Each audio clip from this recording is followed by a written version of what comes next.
Good afternoon students. आज हम आपको रुचिरा भाग 2 पाठ्य पुस्तक के अंतर्गत पंचम पाठ है, 5वां पाठ पंडित रमाबाई पढ़ा रहे हैं। ध्यान से सुने। स्त्री शिक्षा क्षेत्रे अग्रगण्या पंडिता रमाबाई 1858 तमे ख्रीष्टाब्दे जन्म आलभत। आलभत होता है प्राप्त करना।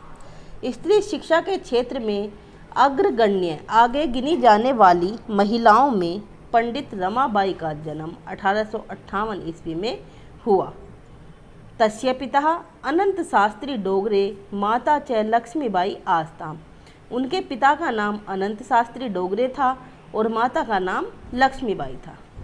तस्मिन् काले स्त्री शिक्षाया स्थिता चिंतनीय आसीत्। चिंतनीय मतलब चिंता करने लायक। उस समय में, तस्मिन् काले उस समय में स्त्रियों की जो शिक्षा की स्थिति थी वह अत्यंत बुरी थी। स्त्री नाम कृते संस्कृत शिक्षणम प्राय प्रचलितम न आसीत्। स्त्रियों को प्राय संस्कृत की शिक्षा उस समय में नहीं दी जाती थी, किंतु डोगरे रूढ़िबद्धा धारणाम परित्यज्य त्याग करके सवपत्नी संस्कृतम अध्यापक। किंतु डोगरे ने रूढ़िवादी धारणा का परित्याग करके अपनी पत्नी को, सवपत्नी अपनी पत्नी को संस्कृत भाषा में ही पढ़ाया, अध्यापित पढ़ाया। एतदर्थम सह समाजस्य प्रताड़नाम अपि असहत। इसके लिए उन्होंने समाज की प्रताड़ना, समाज के विरोधों को भी सहन किया, असहत सहन किया। अनंतरम रमा अपि सब मातु संस्कृत शिक्षा प्राप्तवती।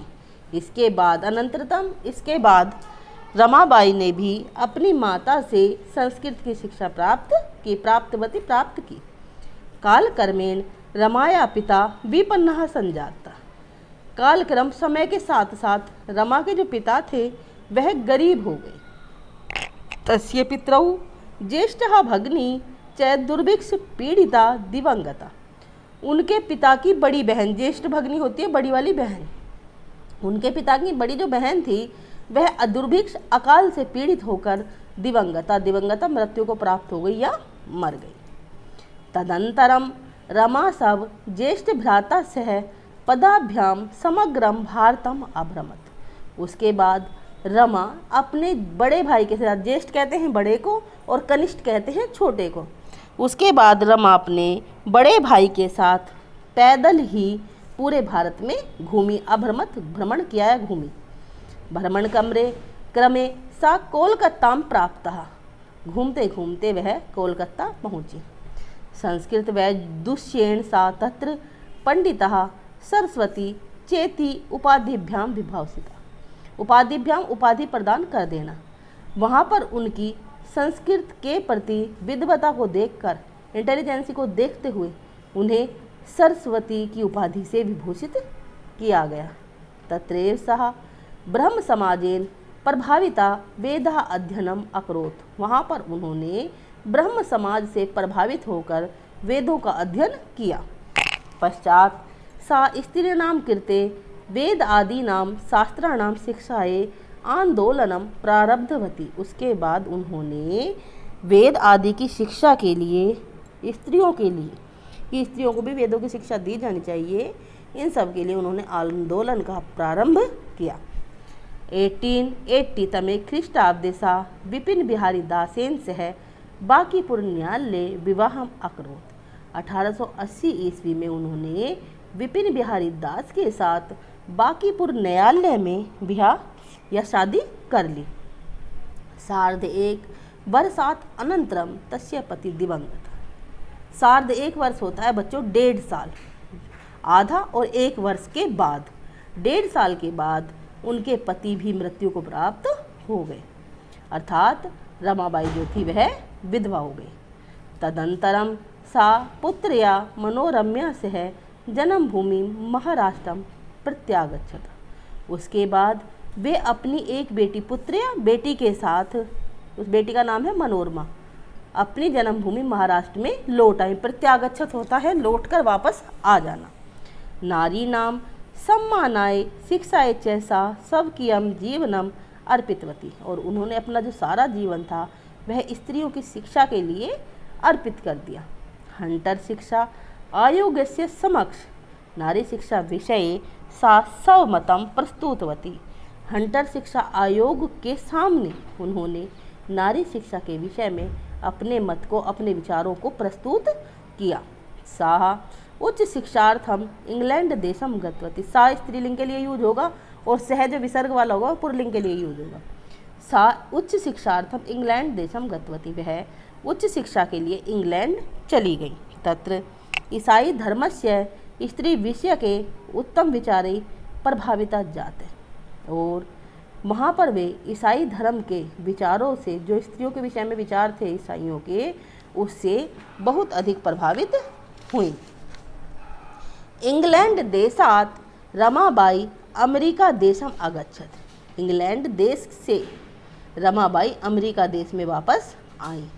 तत्र सः भारतस्य विधवा स्त्रीणां सहायतार्थम अर्थ संचयम अकरोत्। विधवा स्त्रियां जिनके पति मर जाते हैं, उन स्त्रियों के लिए वहाँ से उन्होंने विधवा स्त्रियों की सहायता के लिए, अर्थ संचय होता है बच्चों पैसा इकट्ठा करना, पैसे को इकट्ठा किया। भारतम प्रत्यागत्य मुंबई नगरे सा शारदा सदनम स्थापित।